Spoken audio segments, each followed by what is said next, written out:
कि इस सृष्टि के अंदर देह ही देह का आहार है।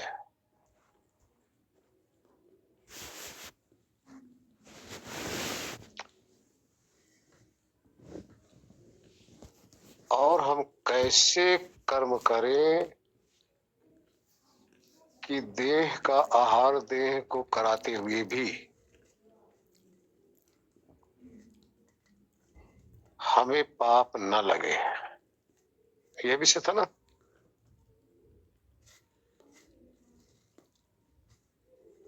तो देखिए, पहले इस पे विचार किया जाए।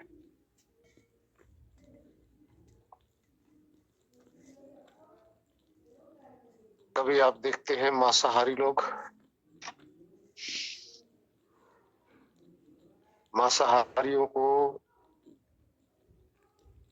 मांस कहां से मिलती है? देह से। मांसाहारी जब तक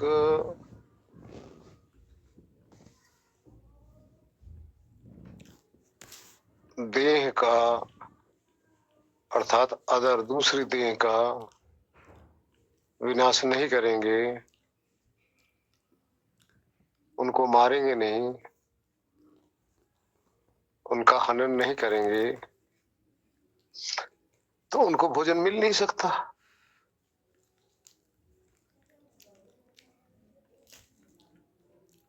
तो अब विचारणीय है, अब शाकाहारी लोग क्या करते हैं? मांसाहारी को तो मांस देह से मिलेगा। अब शाकाहारी क्या करते हैं? शाकाहारी लोगों को फल हो गया, अन्न हो गया, दूध हो गया, साग सब्जियां हो गई, इनसे उनको भोजन मिलता है।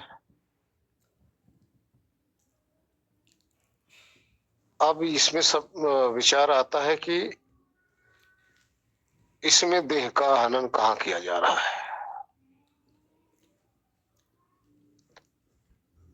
अब इस पे विचार किया जाए। कोई भी आप फल खाएंगे तो किसी पेड़ से उगेगा।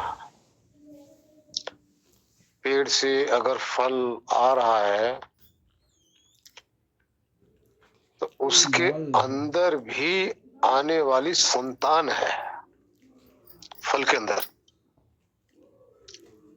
आने वाली संतान ही है बीज रूप में। जैसे आपने आम खाया, अब गुठली के अंदर पूरा का पूरा पेड़ समाया हुआ है, और उसमें पेड़ तभी बनेगा जब उसमें जीवात्मा होगा। अंकुरित तभी होगा जब उसके अंदर ऑलरेडी जीवात्मा होगा। अब आप उसको आने से पहले, यानी जन्म लेने से पहले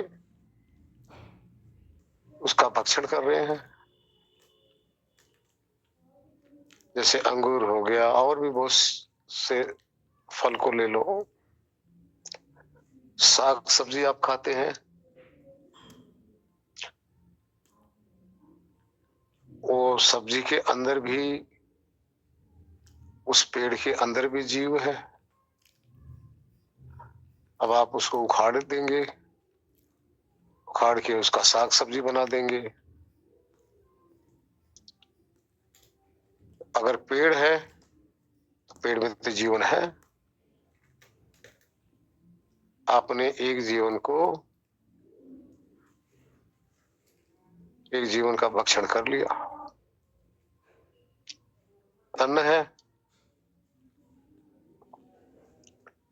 अन्न भी एक पौधों से ही पैदा होता है। आप मटर खाते हैं, चना खाते हैं, जौ खाते हैं, गेहूं खाते हैं, आदि आदि। जब वो पेड़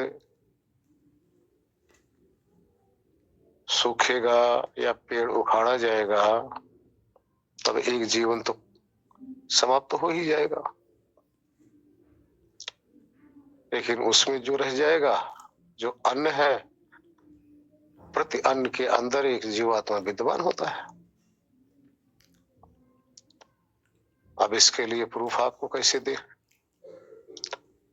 अन्न को ही तो बोया जाता है ना, तभी तो अंकुरित होता है। अंकुरित होता है तभी पेड़ बनता है, पेड़ बनता है तभी आगे वो फल देता है, फल देगा तभी आगे की उसकी वंशज चलेगी।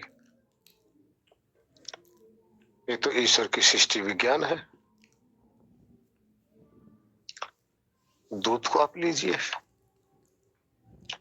आप दूध पीते हैं, दूध के अंदर कहां से आया? एक एक कण के अंदर जीवात्मा विद्यमान है। अब वो जो दूध है किससे आया? शरीर में से निकला। शरीर के अंदर, मांस के अंदर से निकला हुआ हर पदार्थ मांस का ही तो अंश है। आप सोचते हैं हम दूध पी रहे हैं, लेकिन मांस में से तो निकल रहा है ना, उसी में से तो बन रहा है। एक दूध का ही एक प्रकार, रक्त का ही एक प्रकार का अंश है। अब इसको कैसे प्रमाणित करेंगे? आप जब दही, दूध को उबाल के जब दही जमाते हैं, तब आप देखेंगे उसके अंदर छोटे छोटे, जो आपकी आंखों से दिखाई नहीं देगा, वही दूध के अंदर जो जीवात्मा होगा वही शरीर धारण करने लग जाता है। छोटे छोटे सफेद सफेद एक देह धारण कर लेते हो। अगर वही दही खुले में रख दो 2-4 दिन, तो आप देखिए उसके अंदर कीड़े चलने लग जाएंगे। पहले दिन दही आपकी होगी, सूक्ष्मदर्शी यंत्र से अगर आप देखेंगे उसमें छोटे छोटे कीड़े चल रहे होते हैं। तो कहां से आए? उसी दूध के अंदर जो जीवात्माएं विद्यमान है, वो जलवायु पाकर देह धारण कर रही हैं। इसी तरह से आप किसी भी तरफ आप दृष्टि डालेंगे, शाकाहारी भी मांसाहारी भी, इन्हीं से हमारा जीवन चलता है, सबका।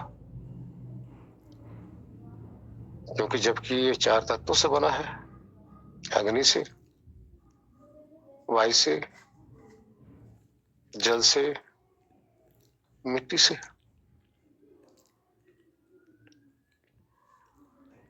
डायरेक्ट आप मिट्टी को तो खा नहीं सकते, क्योंकि आपके लीवर यानी ऑर्गन्स जितने में हैं वो डैमेज हो जाएंगे। लेकिन परमात्मा ने इसी तरह से 4 तत्वों को इकट्ठा करके हमारे आपके शरीर के भोजन के लिए उन्होंने बना दिया है। अब विचारणीय है कि क्या सब में पाप लगता है खाने से? जी। अब यहां ये बताया गया है कि किसी भी शरीर को कष्ट देना पाप की कोटि में आ जाता है। लेकिन उसी शरीर को जिसके अंदर चेतना विद्यमान है, अगर चेतन आत्मा उसमें विद्यमान है, तो शरीर के किसी अंग को आप प्रताड़ित करेंगे तो उस आत्मा को कष्ट होगा। अपने अपने से आप लोग अनुभव कर सकते हो। आपकी उंगली में, आपके हाथ में, पांव में, कहीं भी अगर एक सुई भी चुभाई जाए तो दर्द किसको होगा? जिसको दर्द होगा वो आत्मा। दर्द का अर्थ फीलिंग। और जहां पे चुभाएंगे वो शरीर। सुबह चुभा रहे हैं आप मांस के अंदर, फीलिंग हो रहा है चेतन को। तो जहां चेतन फीलिंग करे वो पाप है। जहां चेतन फीलिंग ना कर सके वो पाप की कोट में नहीं आता। जैसे किसी जीवित इंसान को अगर आग चिता पे लिटा दिया जाए तो क्या होगा? पाप तो लगेगा ही लगेगा। यदि मुर्दे को लिटा दिया जाता है, ये सब देखते हो ना, तो पाप लगता है? नहीं लगता। क्यों नहीं लगता? फीलिंग करने वाला, जिसको कष्ट देने से हमें उसका बदला पाप मिलेगा, वो है ही नहीं।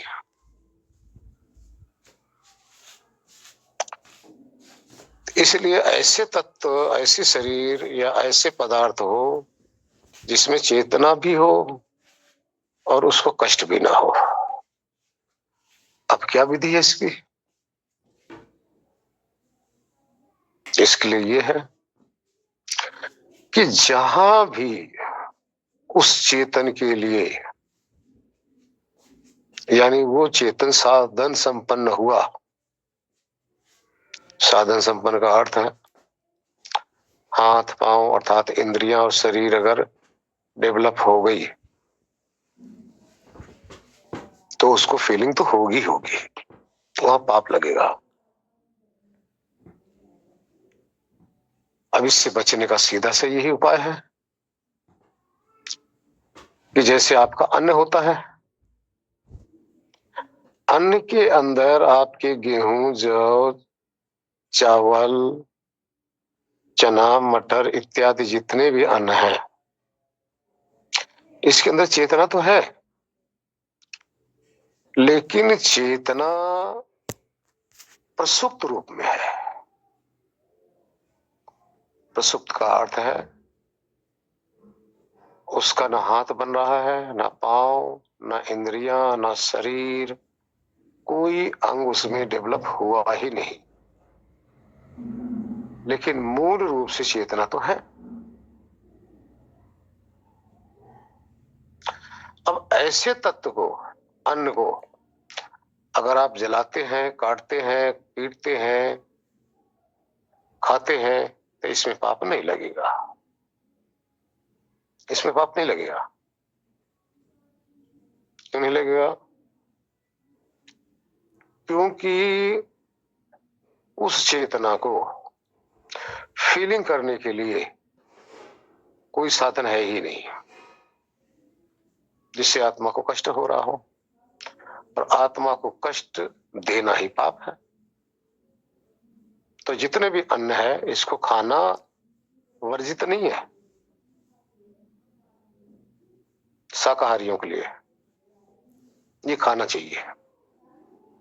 इस खाने से कोई पाप नहीं लगता, चाहे आप इसको जलाओ, चाहे भूनो, चाहे पीसो, चाहे पकाओ, जो मर्जी करो, यहां आप पाप से मुक्त हैं। तो ऐसी चीज खानी चाहिए। अब आया फल की बात। आप फल खाते हैं, उसके जो बीज है, बीज का नाश मत कीजिए, पाप से मुक्त है। क्योंकि फल के अंदर बीज, जो चेतना है वो बीज रूप में है, न कि कर्ता या कार्य रूप में है, न कि उसकी कोई शरीर है। चेतना है उसके अंदर।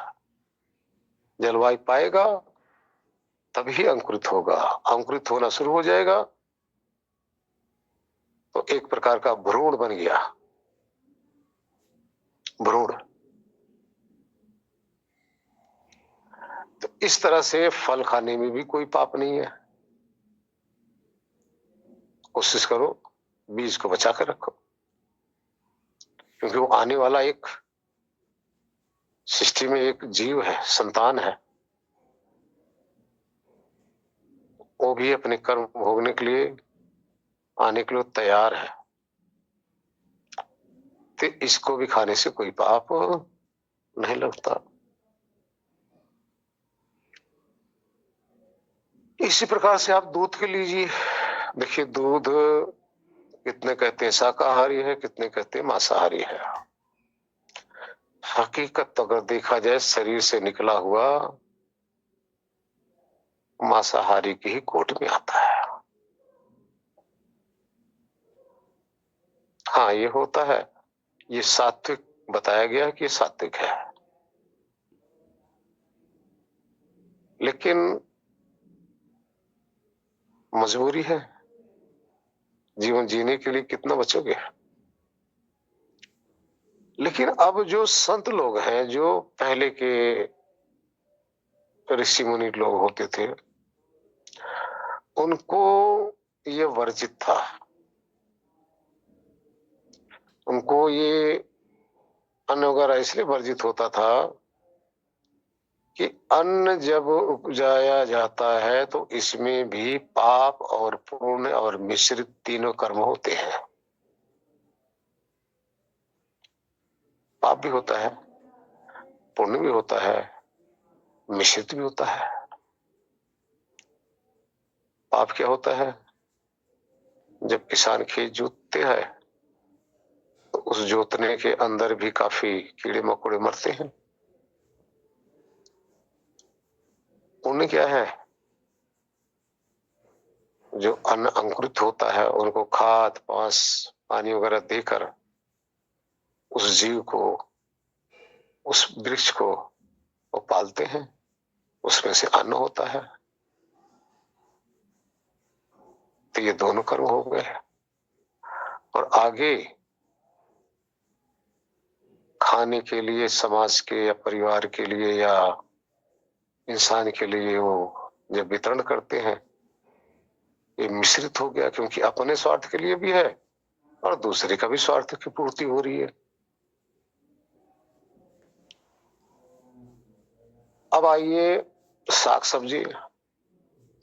साग सब्जी यदि आप पत्ता तोड़ते हैं तो इतना पाप नहीं लगता, जड़ उखाड़ते हैं तो पाप लगता है। पत्तेदार तक तो साग को आप खा सकते हैं, इसमें कोई पाप नहीं है। इस तरह से। अच्छा अब मांसाहार की बात रही। मांसाहारियों का जिसमें चीख हो,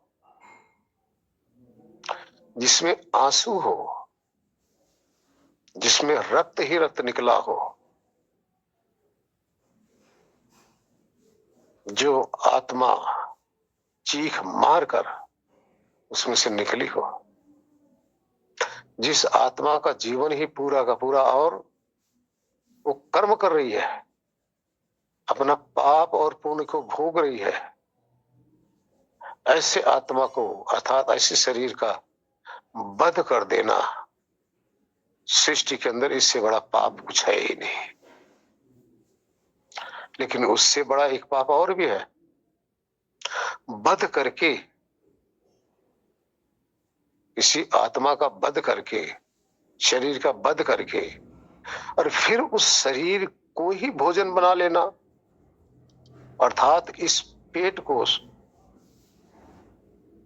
कब्रिस्तान बना देना, दुनिया का इससे बड़ा कोई पाप सृष्टि में है ही नहीं।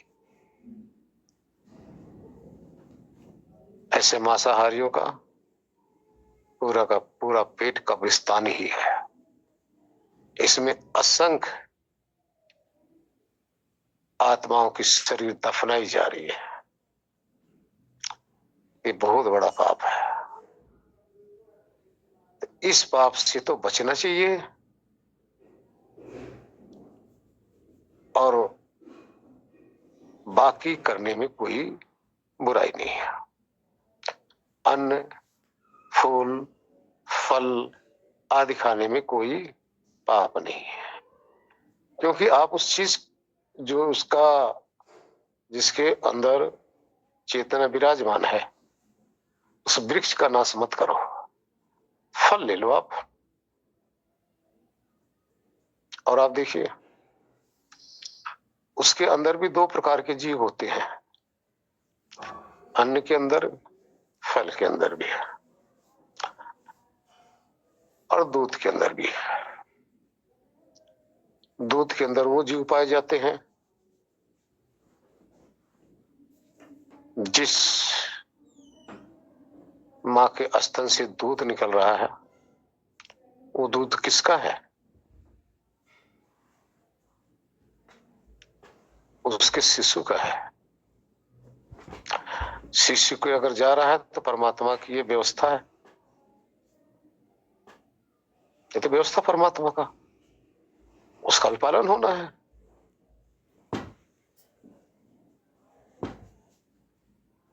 तो इस तरह से वो हो रहा तो चलेगा।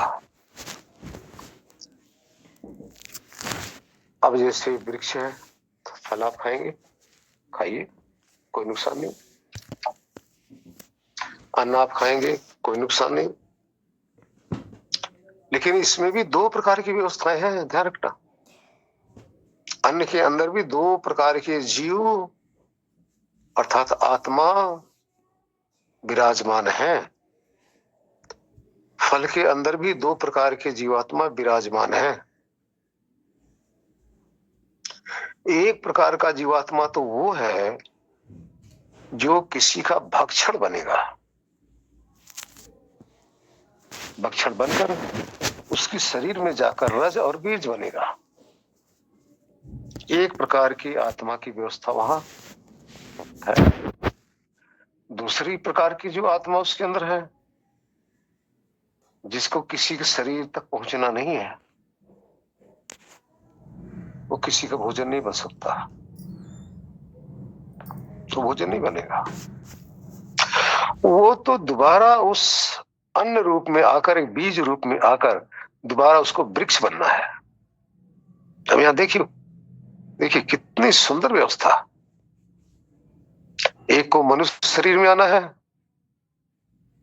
तो वो अन्न मनुष्य शरीर तक वितरण किया जाएगा। पशु शरीर में जाना है तो उस अन्न को पशु तक वितरण किया जाएगा। पशु शरीर में जाकर फिर पशु की योनि में जाएगा। मनुष्य शरीर में आएगा भक्षण करने के बाद में तो बीज और रस बन के फिर मनुष्य योनि में पैदा होगा।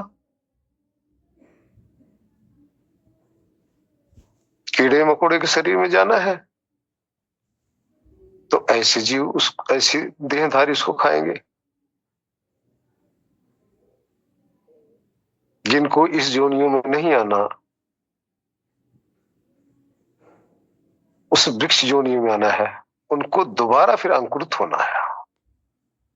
फिर वो बोए जाएंगे, फिर वो अंकुरित होंगे, फिर वो पेड़ बनेंगे, पेड़ बन के फिर वो फल देंगे।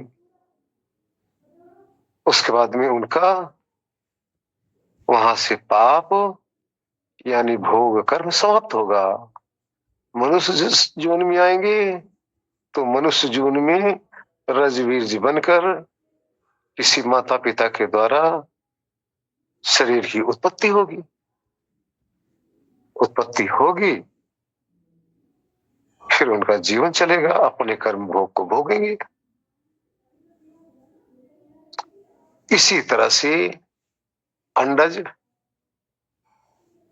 स्वेदस, उद्भिज ये चार प्रकार की हैं, अर्थात उद्भिज, अंडज, स्वेदस, जरायुज। आदि तरह से सृष्टि की उत्पत्ति होती रहती है। इसी तरह से व्यवस्था परमात्मा ने बनाया हुआ है, सबकी शरीर का भोजन भी और सभी आत्माओं के कर्म भी।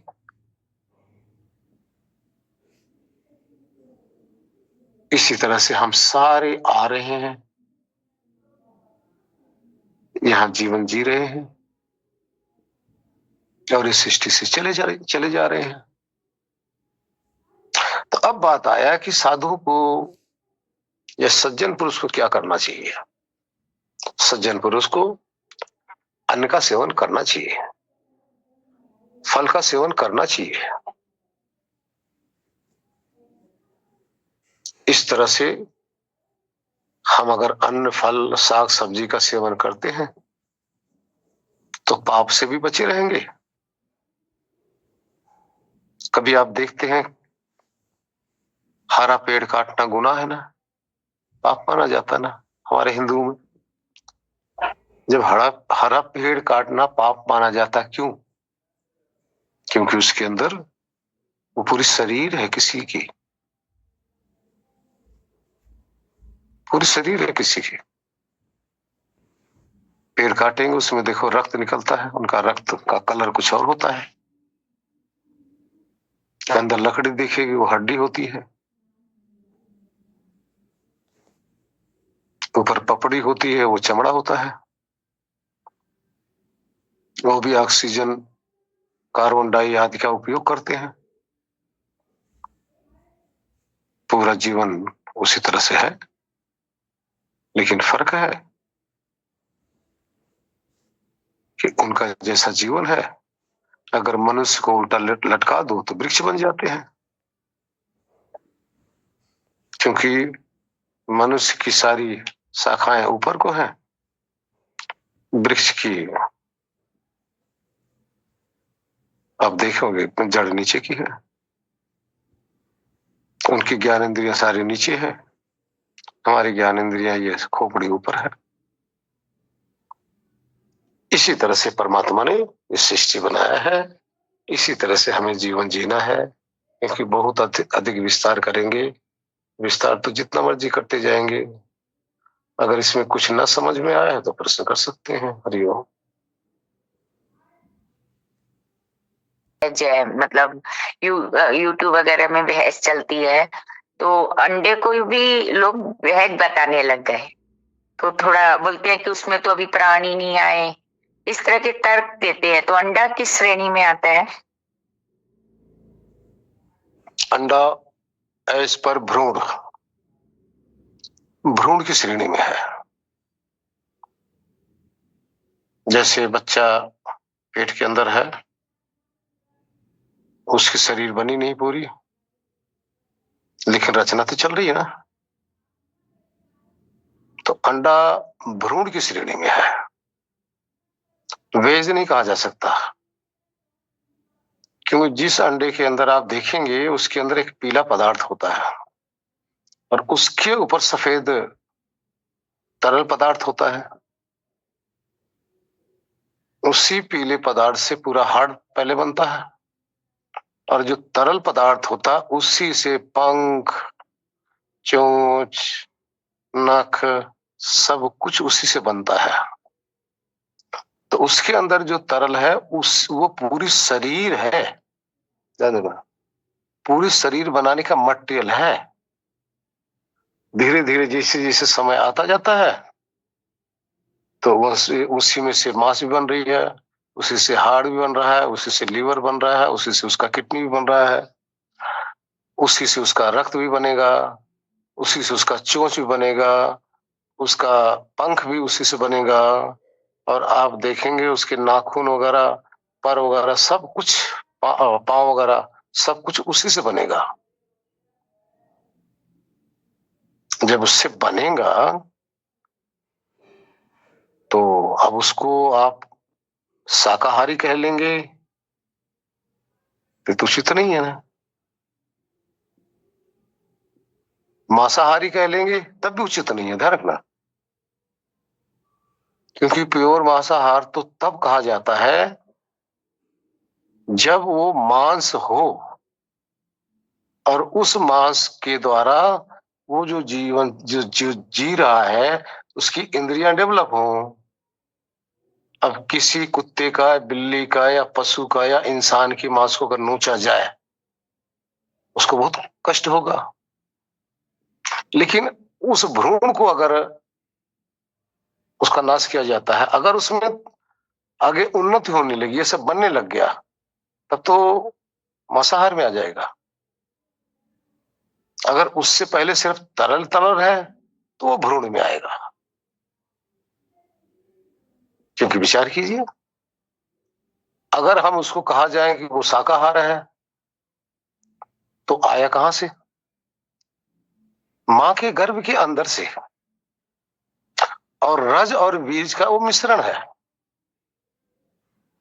रज और बीज का मिश्रण से वो अंडा बना है। ऊपर खोल लगा दी गई है, तो इसलिए वो भ्रूण की कोटि में आता है। हरिओम। तो उसको खाने से पाप लगता है कि नहीं? मतलब वो मान लो अभी डेवलप नहीं हुआ है, तो कुछ लोग बोलते हैं पाप नहीं लगता है, तो ये क्या सही है क्या? नहीं, पाप तो पाप ही है। देखिए, एक आने वाली संतान है, परमात्मा उसके लिए जीवन देने के लिए तैयार हो रहे हैं, उसके लिए पूरा जीवन का पूरा व्यवस्था कर दिए हैं। अगर उसका हम नुकसान करेंगे तो पाप ही तो कर रहे हैं ना, डबल पाप कर रहे हैं। एक तो परमात्मा की व्यवस्था का नुकसान कर रहे हैं, दूसरा आने वाले जीव को ही हम आने ही नहीं दे रहे हैं। ऐसी जगह करो जो कि जिस जीव के अंदर कोई ऐसी चीज ही ना हो। अब जैसे अन्न है, अन्न से कुछ नहीं होने वाला है, अन्न से न पाप है, कुछ नहीं होता। बहुत बहुत धन्यवाद, बहुत अच्छा समझा है जी। पाप और पुण्य की परिभाषा क्या है? पाप और पुण्य की परिभाषा सिर्फ इतनी सी है, किसी भी चेतन को, चाहे मच्छर हो, चाहे कीट हो, चाहे पतंग हो, चाहे पशु हो, चाहे पक्षी हो, चाहे मनुष्य हो, कोई भी किसी भी देह के अंदर चेतन है, चेतन सब बराबर है। मच्छर का चेतन और पशु का चेतन में कोई भेद नहीं है, सजाती है। जितना मच्छर के शरीर वाले चेतन को कष्ट होगा, उतना मनुष्य के शरीर वाले को भी कष्ट होगा। कष्ट क्या है? फीलिंग, प्रतिकूल फीलिंग। और कोई भी फीलिंग चेतन शरीर के सहित ही कर सकता है, शरीर से रहित होकर फीलिंग कर ही नहीं सकता। इसलिए किसी भी चेतन को किसी भी प्रकार से उसको कष्ट देना, यह है पाप। लेकिन किसी भी चेतन को किसी भी रूप में उसको सुख देना, यह है पुण्य। पाप पुण्य की बस इतनी सी परिभाषा है, और ये हमारे विवेक ऊपर है कि हम किस तरह से इस संसार के अंदर हम व्यवहार करते हैं कि किसी को कष्ट भी ना हो और हमारा काम भी हो जाए, हमारा जीवन भी चलता रहे। परमात्मा ने यही, ध्यान देना, यही चक्रव्यूह संसार में रचा हुआ है। अब इसी चक्रव्यूह को हमें तोड़ना है, और इसी चक्रव्यूह से निकलना भी है, और इसी चक्रव्यूह में फंसकर हम पाप भी करते हैं, और इसी चक्रव्यूह में रहकर हम पुण्य भी करते हैं। इसी चक्रव्यूह में रहने के कारण से हम 84 तैयार भी करते हैं। जिसको इस चक्रव्यूह के विषय में जानकारी नहीं होगी, वो तो मन मर्जी करेगा, अज्ञानता मूलक कर्म करेगा, और चेतन को चलते फिरते जहां भी होगा कष्ट देता रहेगा और फंसता रहेगा। हरिओम। निकालने के लिए कुछ यूज करें तो ये भी गलत है क्या?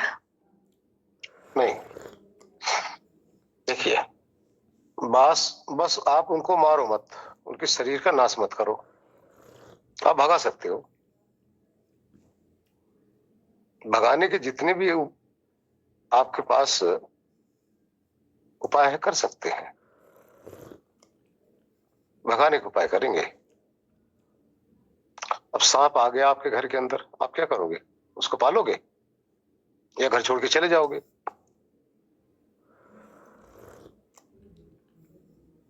रहना पड़ेगा, क्योंकि आपने अपने लिए घर बनाया ना। अब किसी न किसी तरह से सांप को मारो मत, सपेरा बुलाओ या वैसे करके उसको घर से बाहर निकाल दो। आपके घर के अंदर मच्छर भी होते हैं, मक्खी भी होती हैं, छिपकलियां भी होती हैं, उनको आप क्या करते हो? क्योंकि उनसे आपकी हानि नहीं हो रही है, रह रहे हैं, वो भी जीवन जी रहे हैं। आपके घर के अंदर सैकड़ों जीव, सैकड़ों देहधारी रह भी रहे हैं, लेकिन आपको कोई हानि नहीं हो रही है। जहां हानि देखेंगे कि उससे हमें हानि होगा, तो उसको आप घर से निकालने का प्रयत्न करो, क्योंकि वो आपके घर में रहेगा तो आपकी हानि करेगा। इसलिए हानिकारक चीजों को हटाओ, मारो मत। हरि ओम।